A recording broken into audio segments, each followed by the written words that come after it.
Good morning, everybody. So you want to put that home office into use by using that accountable plan that you keep on hearing about, and you have an S corporation, and you want to reimburse yourself for the usage of that space in your house that you call your office. So we got over the fact that you actually have a space. It looks and smells like an office.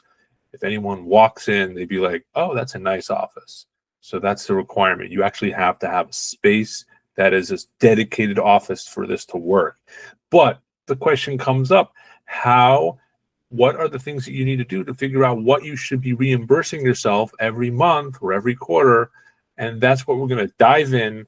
Check it out. I have an Excel that we use, and it's pretty simple. And you just have to fill it out and figure out what your reimbursement will be. And you can always massage it throughout the year. Don't worry. You try to do the best you can with the information that you have and how often you're doing it. But remember, if you have an accountable plan and you're reimbursing yourself and you're the owner and employee, or if you're any employee, you gotta reimburse it like a real business. You can't just wait until the end of the year. Go ahead, do it right, because when we look at the books, we look at your QuickBooks and we see all these checks and all the backup for why that number is that number. It smells beautiful, and guess what? The IRS loves beautiful. I don't know if that's going to be a catchphrase. So let's dive into what we're going to share. Okay, hopefully you can see now the spreadsheet. And let's make that a little bit smaller.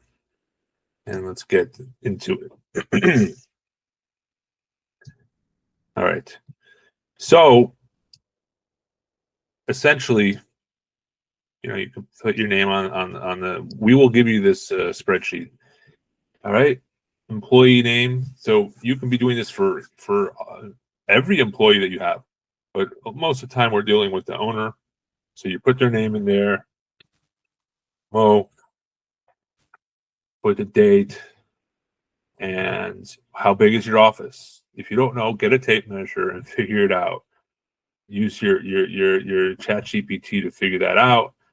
Figure out the total square footage of your home, and you'll get a percentage of what your office is versus your entire home.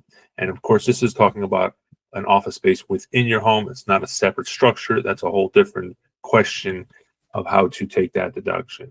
So you got indirect expense and direct expense. So indirect is what we're focusing on because it's things like mortgage interest, real estate taxes, homeowners insurance, all your utility bills. So this is for an entire year, by the way. So of course, if it's not the entire year, and you're looking at just a month or a period of time, you have to put in what it is year to date.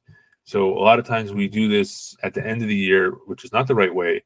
So we just put in total amounts and then figure out, okay, well, you were supposed to reimburse yourself $3,700. That's not the final number because you have to take depreciation, and depreciation comes out to be $974. So $400,673 is your total reimbursement based on the numbers above, which in this case is for 12 months. But let's try to figure out, because this is a monthly thing, so maybe we should change numbers. Okay, so every month, $2,500 of mortgage interest. Real estate taxes for the year was $11,500, so equals 11,500 divided by 12. So that homeowner insurance is 3,500 divided by 12, and so on and so forth. Every month it's about $500 in Florida. It's really hot. My gas bill is like $50. My water bill is like $100.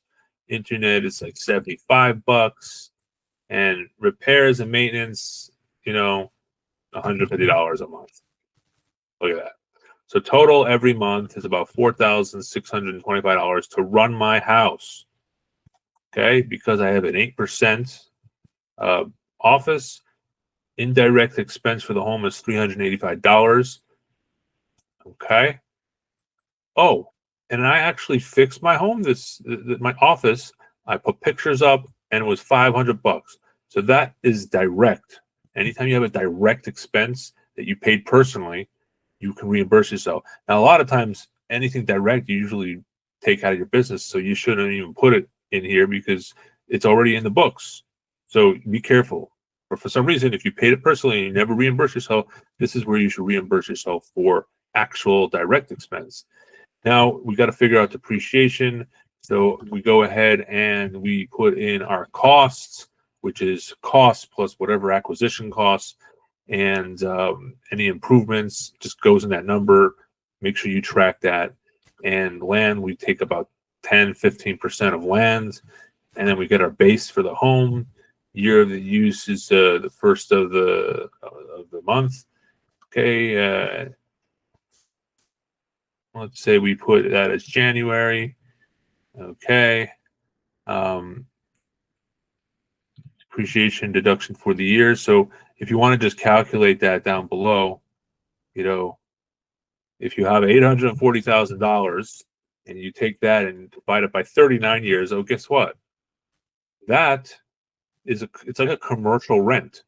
So that's where the $21,000 comes in. 39 years. I don't even know what this number is. There's some kind of error there. Depreciation, you have to check. You always have to check. But for some reason, year one, year two, it's really strange over here. I don't even know if I would go with this little side percentage thing. But anyway, you get the point. Figure out your depreciation, 8% of that, reimburse 1723. Oh, by the way, that is for the whole year. Because $20,000 is for the whole year. So really, depending on when you're doing this, should be your amount. So it's a little bit tricky here. So you just got to think of what you're doing. Are you doing a whole year's worth? Are you doing a quarter's worth? I would make a schedule up because you want to make sure you don't overdo it. You can always correct it at the end, like, oh, you're short. But that's pretty much the point here. And this is like a reimbursement thing with a lot of words here. With this reimbursement, I request I attach the photocopies of the bills, verifying expenses.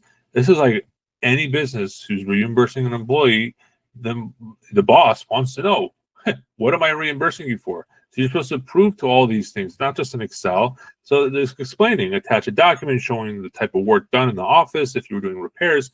So all this stuff is great. You got to just document everything you're doing, and there you go. I probably would, in my practice, especially if you kind of have an idea what your expenses are going to be in a year, I wouldn't go monthly. This is like confusing.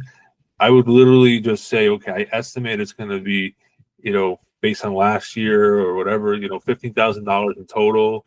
Real estate taxes, $11,500. So what am I saying? I'm saying that I'm going to just put the entire amount here and, estimate based on, what it is. And in December, I'm going to go say, okay, we reimbursed you all this amount. Now we're going to catch up on actual because we're going to get the actual number of all your gas bills. So, and I think that's going to be easier to figure out. And that's just my opinion. You can say something else, but then the total is 5423. Now that doesn't sound like a great deduction. Most people, especially the people watching the TikToks, I want more. MOAR. I want more. Okay, well, you have a small office. Maybe you have 350 square feet for your office. Boom, now you have 7,300. Okay? Maybe your real estate taxes are 15,000. All right, well, if you want more, you got to spend more, right? Maybe you have a big house. Maybe you have 500 square foot because you use your conference room. Okay, now you're at 9,400. I think, in my personal opinion, is what would your office cost if you rented it from a local place? This is just my opinion. It doesn't mean that you're going to win an audit, but if it's $1,000 a month to rent the same size office, just make sure your home reimbursements are not anything crazier than that. So $9,000, $10,000 a year to do a little small office, it makes sense to me. It really makes sense to me. If for some reason, you're saying like, you're 1,000 square foot, like you're almost half your house is $18,000, $18,000 divided by 12, $1,500 a month. I mean, that's how much you're saving if you were to rent a real office, but are you really renting an office? So as you start making that number higher, you're getting closer to being like, wow, that's crazy. 28% of your house is an office.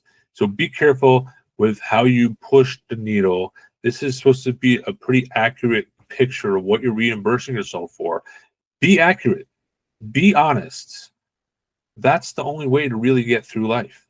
So follow me for more tips on this accountable plan. It's a great thing to do, and it's even greater if you do it the right way, and it's even greater if you track it with precision. Have a great day.